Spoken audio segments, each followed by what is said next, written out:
Does the person you are with encourage you to read?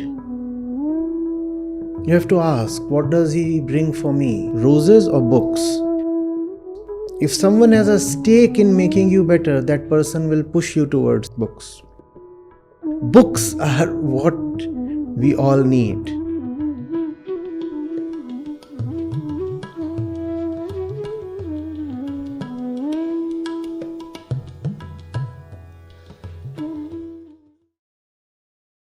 Good evening, sir.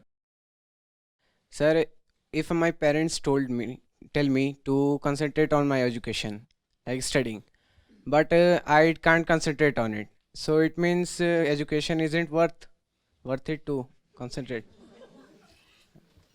Sir, that one I want to ask. The question that I must first of all address is, why must a 22 or 25-year-old quote his parents when it comes to asking a question? That's the fundamental problem. Sorry, sir.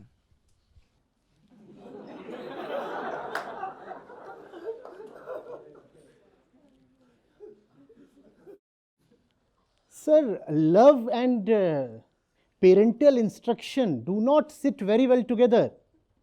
Don't you see that? What you are saying is analogous to saying, my parents want me to get married to someone. How do I concentrate on her? These two things don't go well. Also, parents, if they have raised the kid well, should realize that beyond a point, it is counterproductive to offer advice. The success of the parents lies in leaving the son or the daughter free after a point. If the kid has to be dependent on the parents mentally or financially, even at 22 or 25 or 28, then the parents have failed. Or have they not? Have they not? So you must know, you are a postgraduate student, are you? No, sir, I'm undergraduate student. So you must know, you are in college. What is it that's worth doing in life? You must know which course you must enroll in. And beyond the campus, you must know what is it that really will make you come alive. Higher education, consultancy, a job in your core area, you must know all these things. Instead of really knowing these things, we are dependent on the trends, or we are dependent on all kinds of advices. And that's the prescription to a loveless life. Everybody is getting into software, so will I. Something else is hot these days.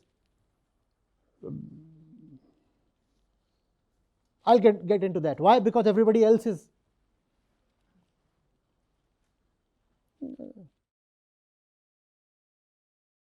Doesn't help. That's not the game, is the way the game is played.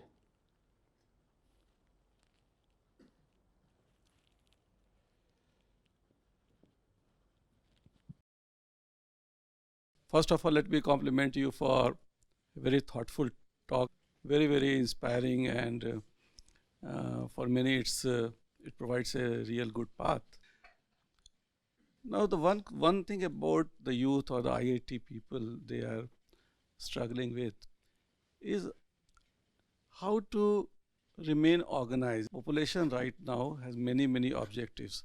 You see the job that they are doing, their moonlighting type of thing happening, 2 jobs together. Maybe there are people I have seen working 3 jobs, full-time jobs in one go. How can they concentrate? People are now thinking of too many things. And will that really lead to success?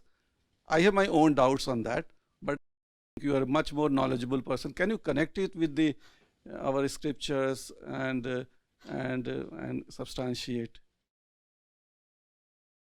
So the scriptures do not talk of focus or concentration. They talk of attention.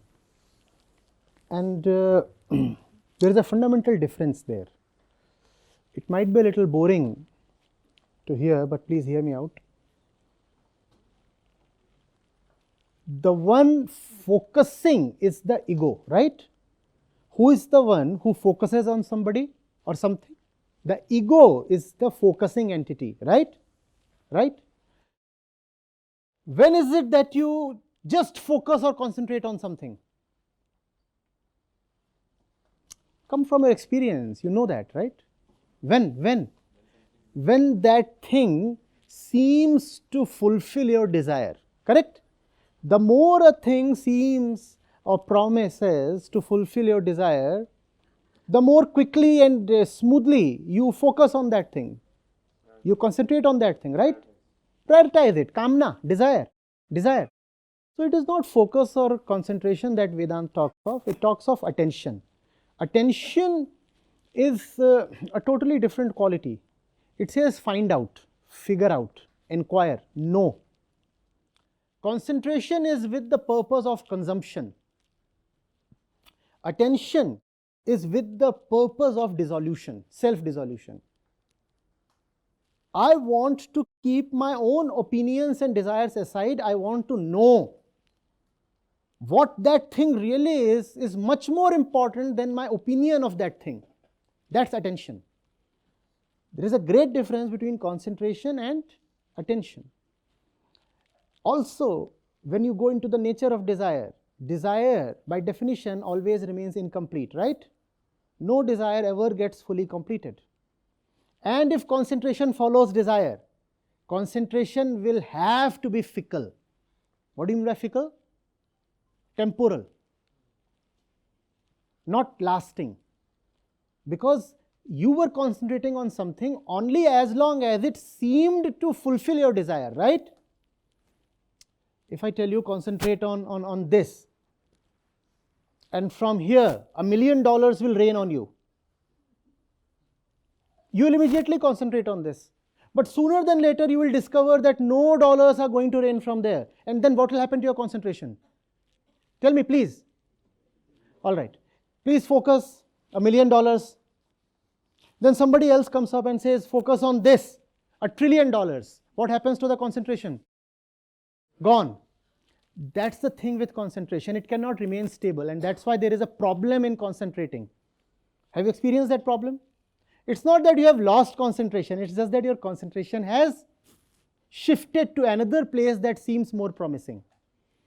Man keeps meandering between all these various places. The thing is, dollars won't rain neither from here nor from there.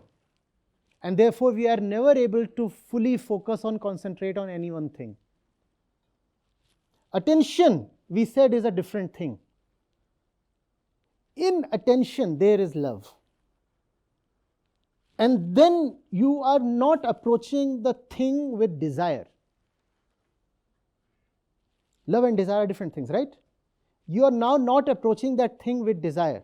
You want to know. You are genuinely interested. And therefore, attention is stable.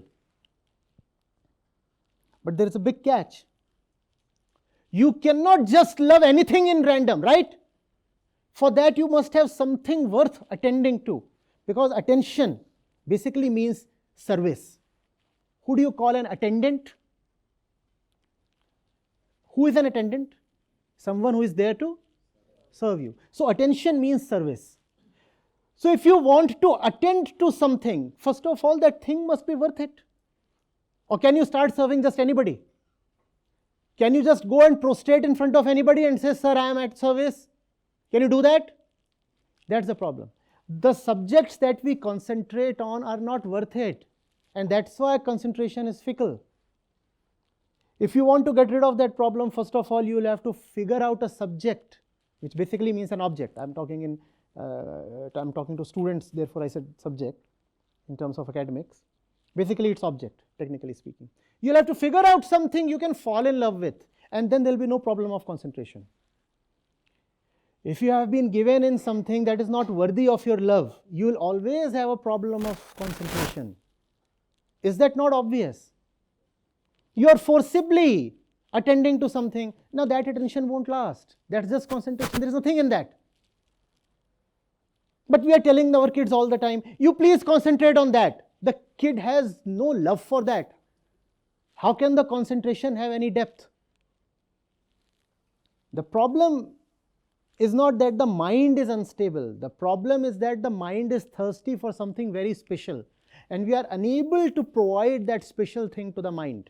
When you will be able to provide that thing to the mind will remain on that thing. Even if you tempt the mind or scare the mind, it will refuse to budge.